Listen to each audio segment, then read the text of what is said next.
What's up, world? It's your boy P.SO, checking in with Nerd Era, and I'm bringing you the 5 things you may have missed on Marvel's new Ant-Man trailer. Now, I'm going to talk about some theories, some Easter eggs, some questions, and I really dug into this trailer. So let's get right into it. All right, I want to start off with Michael Douglas as Ant-Man. I love this casting. Michael Douglas is an amazing actor.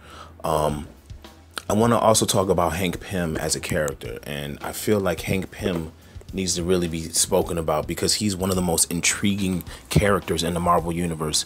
He's played a lot of different roles. He's been a hero, he's been a villain, he's been a scientist, he's been Ant-Man, he's been Yellow Jacket, he's been Giant Man, he's been Goliath, he built Ultron. The man has he's very layered. He has a lot of different dynamics to his personality. He's kind of like a mad scientist. If you think of a mad, crazy scientist, but as a superhero, you kind of have Hank Pym. And he's actually one of my favorite characters in the Marvel Universe. He's more brilliant than even Tony Stark and Reed Richards and Bruce Banner. He's like the scientist supreme, essentially, in the Marvel Universe. And we're going to talk more about him later, but I'm just really happy that we're finally getting to see this character in the cinematic universe. All right, so this first screenshot I'm going to move to is Hope Van Dyke. And this character is actually the daughter of Janet Van Dyke and Hank Pym, who we just spoke about.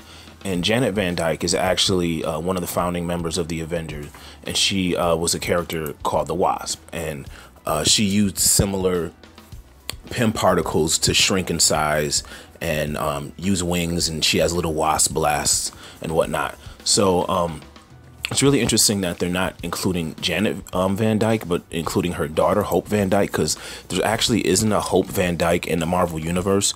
There is an alternate universe daughter named Hope Pym, but there isn't really a Hope Van Dyke. So it's interesting that they're including her in the movie. And I think the main reason they're doing this is because this is kind of like the second generation of Ant-Man. Obviously, Hank Pym is already an old man at this point in the film. So obviously, Janet Van Dyke would be old as well.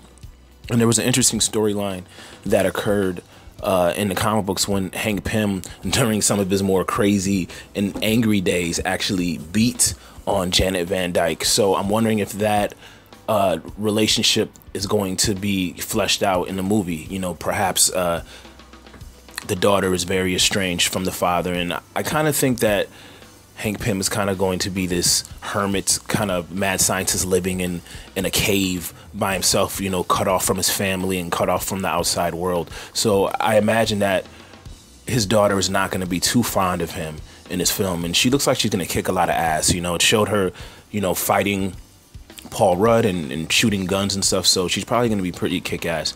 Probably going to get powers at some point, maybe not in this film, maybe in the next one. All right, moving on, we have the Pym building. Hank Pym is going to have a company because obviously he's a brilliant inventor, much like Tony Stark, so he's invented a lot of different things. One of the main inventions that he's created is the Pym particles, and that's actually the elements that allows people to shrink. It also has reverse effects. It can make people grow, and the Pym particles is actually how Ant-Man is going to be able to shrink in size, and we got to see a really cool shot of that in the trailer where Paul Rudd shrunk, and it actually looked really cool. So I'm looking forward to seeing how that fleshes out in the trailer or the movie. But people also need to realize that these Pym particles can make Ant-Man grow, and one of the other personas that Hank Pym had was Giant Man, and he would grow really large in size. So I don't think we're gonna see any large Giant Man in this film. I think they'd probably save that for a future Ant-Man film. Maybe Ant-Man 2 will be called Ant-Man. Get it? G-I, Ant-Man. Ha. All right, but I think that they're not going to do that in this film, but I think they might set that up and explain that the Pym particles can not only shrink, but they can increase size. I think this is my favorite Easter egg is Scott Lang's daughter. Scott Lang, by the way, is Paul Rudd's character, who will be taking on the mantle of Ant-Man. And his daughter here, Cassie Lang, is actually a superhero in the comic books. She eventually gets a hold of the Pym particles and she grows in size. And her superhero name is Stature, which is actually a pretty stupid name. But she becomes a Young Avenger, and people who've read the Young Avengers know that's actually a pretty cool comic book. And her character is actually pretty cool as well. So who knows? Maybe by Ant-Man 2, Ant-Man 3, Cassie Lang will become a superhero. Never know. Here we have a shot of Darren Cross. Darren Cross is going to be the presumed villain of this film. He's going to try to wrestle. I believe he's the one who's wrestled the control of the Pym company away from Hank Pym.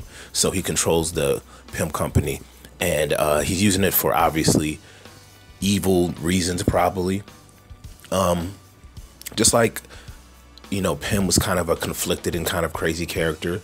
The character that Darren Cross is playing, Yellow Jacket, is also a very conflicted character. Interestingly enough, Hank Pym actually was Yellow Jacket in the comic books, but it was when he became very abrasive and kind of started breaking the rules and having his own sense of justice.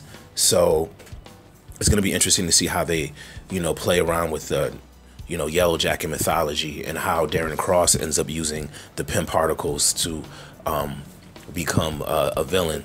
And I just like how all of these characters are insect based. Like, you know, Ant-Man is an ant.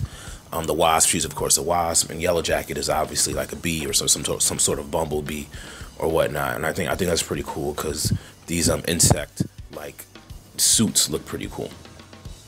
And the last thing I want to show you is Hank Pym and Scott Lang talking, because I generally felt that this trailer was pretty underwhelming. It wasn't as exciting as your average Marvel trailer. A lot of people are disappointed in it. A lot of people don't see how this is going to be a great film. I think that Marvel is really holding the cards close to their chest, because I think there are some really deep secrets layered between the relationship between Hank Pym and Scott Lang. Like, why is Hank Pym pulling him out of jail? Why is Hank Pym so interested in Scott Lang? Obviously, Scott Lang has a unique set of skills. He's supposed to be a super thief, but I feel like there's more to it.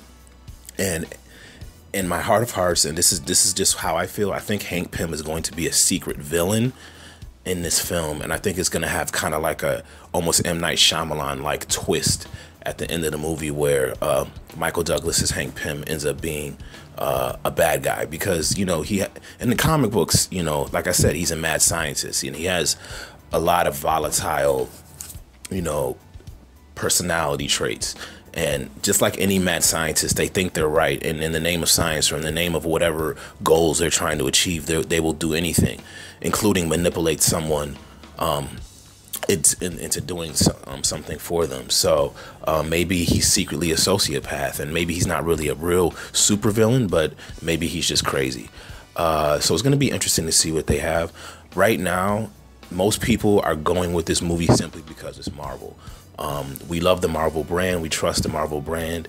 This is something new. It doesn't seem like it's that exciting. I wish they'd put more action in the trailer. It seemed like the tone was a little off.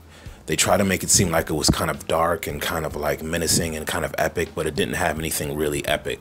I know that if Edgar Wright had done this trailer, it would have been, you know, or done this movie, scratch that. I know if Edgar Wright had done this film, it would have definitely been more humorous and, you know, had more energy and just been like, you know, kind of like more Guardians of the Galaxy, like just a funner experience. I just really hope that this tone they have allows for it to have some room for humor and some room for fun. Just because Ant-Man is not the character you want to take super seriously. You know, he's not like Doctor Strange or the Punisher or, you know, any of those type of characters, or Daredevil. You know, he should be definitely a character that is fun, and you cast Paul Rudd for a reason, right? So I'm just hoping that this movie is a fun adventure and it's not super dark and moody, and that, you know, it's another successful film. But, you know, I'm pretty much a Marvel fanboy, so until they really make a huge mistake, I'm going to keep riding for them. All right, so this is P.SO checking in with Nerd Era. Check in with the Facebook, please. Check in with the YouTube. Make sure you subscribe. Make sure you click like. Make sure you leave comments. And yeah, holla. Word. Peace.